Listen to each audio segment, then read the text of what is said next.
Alright, check out what I got today. Is the Fusion Pro 2 wire controller for the Xbox. This is the cheaper alternative to the Xbox Elite controller.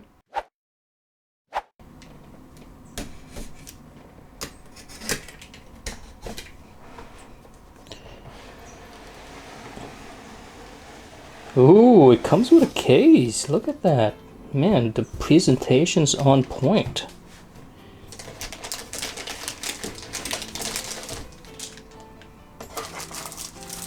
Alright, underneath here there's some documentations.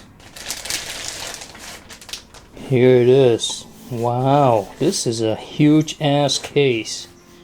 Golly. You can see Fusion embroidered on here.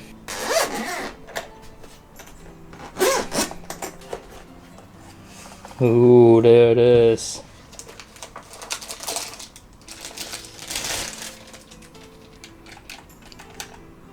Alright, man. It fits good.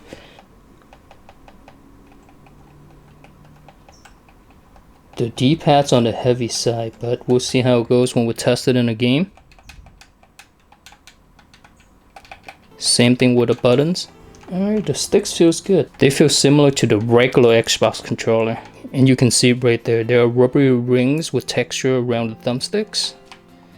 Yeah, they're nice and grippy. And you can find all the controls here, just like the Xbox Series controller up here. This is the first time I've seen a switch on the controller. Look at this. You know, like a light switch. We have some nice and rubbery grips on the handles. And actually the plastic on the controller itself, these are like soft. Look at this. Very nice. No fingerprints. Cool. The shoulder buttons feel nice. Yeah, the triggers feels good. They don't have a lot of travel though, but I kind of prefer it that way. What are these? Oh, trigger stops. Wow. Sweet. Oh wow, these are actually magnetic. Okay, they're nice and clicky. Easy to reach. Yeah, I prefer paddles like this way better than buttons like these. These are just dumb. Yeah, not sure if you can see it, but there's also a program button right there. Yeah, I'm not sure what it does. Maybe it programs the different buttons or changing different profiles. Who knows? Here's the USB-C charging cable. It's nice and braided and really long as well. Ooh, check this out. They come with different thumbsticks as well. Cool. What the heck is this? Oh, check this out. There's a different faceplate for it too. Sweet. Alright, to change the faceplate, you see there's a little dip right there. So you just put your finger in there, just lift it up. And we put this on here. Very nice. Yeah, the material on this one is plastic. It's hard plastic like the original Xbox One controller. But I feel like this guy looks a lot better. And look at this, it's soft material. Yeah, I don't think I'll keep the white one. This one looks a lot more premium. Alright, what do you guys say we plug this bad boy in and take it for a spin? Wow. This D-pad is really heavy. There's a lot of force in this D-pad. Holy moly. This is probably the heaviest D-pad I've ever used. It does feel mushy, but not slow mushy, like fast mushy. I'm not sure if that makes sense. One good thing about this though, it does have a lot of travel, which I like. Alright, let's test out the Korean backdash. Yeah, it's not the fastest just because the buttons are pretty heavy. On this side. A tip to do the Korean backdash faster on this D-pad is to press the D-pad on the edges here and slide your fingers back and forth really quickly. It's doing a lot faster if you do it on the edges. Yeah, that's a lot faster than you actually pressing the buttons. See, not as fast. Alright, let's do the Brett Wong roll. Oh, okay, I like that. Alright, let's test the diagonal. Ooh, okay, yeah, the diagonals are really good. And if you notice here, the width of each of these buttons are pretty wide, so there's not a lot of gap between these two buttons, so you're going to be able to hit these both really easily like this. See that? Yeah, no problem at all. Look at that. Very nice.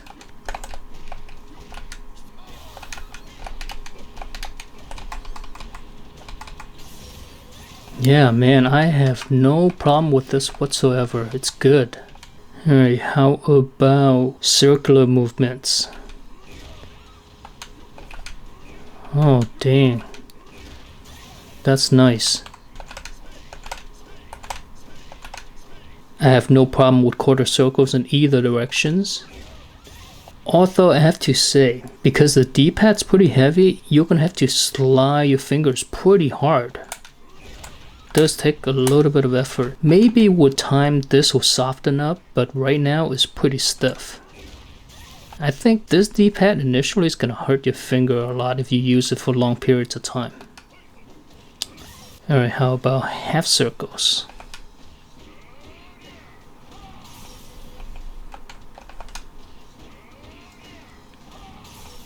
That's also good. Yeah, the face buttons feels really nice. For some reason, they don't feel as heavy as the D-pad. The trigger is not doing anything for me. Look at this. What the hell is this? Maybe the trigger lock function is not working at the moment. Maybe I'll just put it half for now. Yeah, and the triggers are nice and easy to press. They're not heavy at all. Other than the fact that the shortest trigger lock just doesn't work. Look at this.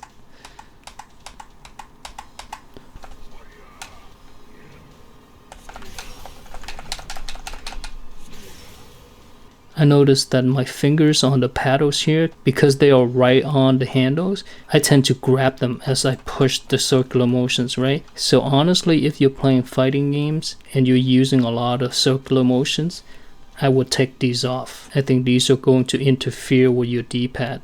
I guess you can train yourself to only grip the handle with only your pinky here, but that's not natural to me, right? When you grip the handle, you kind of tend to just grip the whole thing. Alright, speaking of the paddles, let's see if we can test these out. To program these paddles, there's no software or anything, so what you need to do is press this program button for 3 seconds. And you're gonna see the blinking light here. Okay, so I want down to be mapped to this lower left paddle. Now it's programmed. Alright, let's test it out. Ooh, it works.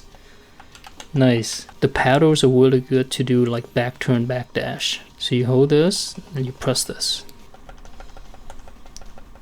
Alright, after messing around off camera for a little bit with this program button, I discovered that this program button has a killer feature. So normally when you remap the extra buttons or extra paddles on Pro controllers, you're only able to remap each of these paddles to one button. Now what's special about this program button is you can remap multiple buttons to each of these paddles. So for example, Brett Wong, to somersault backward you gotta do up, back, and Y, right? Okay, so I'm gonna program up, back, and Y to this paddle right here.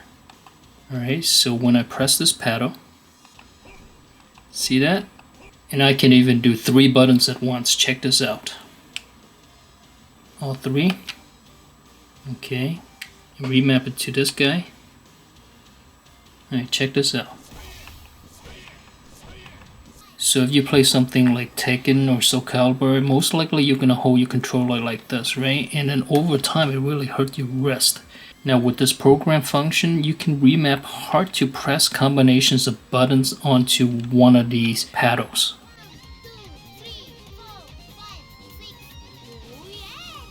I'm going to do X and Y to here, and then A and B to this guy. You can play Tekken holding the controller like this now, which is a natural way to hold a controller. So now this paddle is X and Y.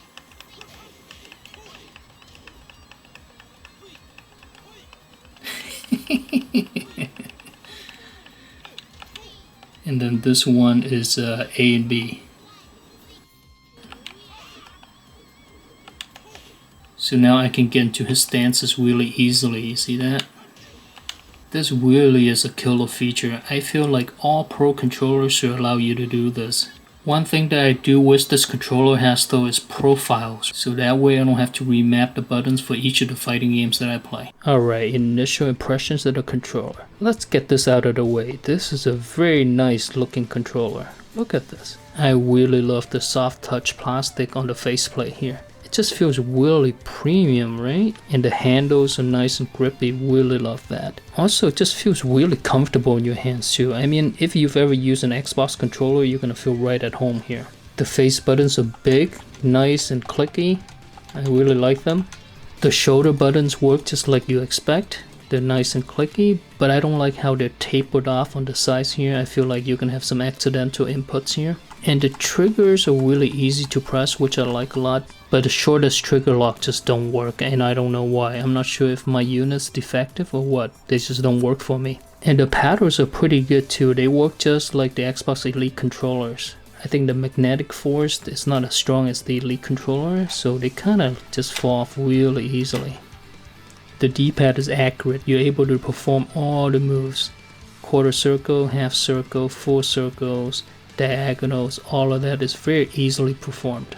The only issue I have with this is too heavy. Actually, just for a few minutes of testing this, my wrist and my arm start to get a little sore already. So this is not something that you can use for long periods of time. Hopefully you can wear this down to the point where it's a little bit softer over time, but right out of the box it's pretty heavy. In fact, I would say this is the heaviest D-pad I've ever had. Overall, I think this is a really solid controller. It's got a premium look and feel to it. It just looked really nice. Aside from the heavy D-pad, I really like everything else about it. Alright, that's it for me. If you enjoyed the video, give it a thumbs up, subscribe for more, and take care.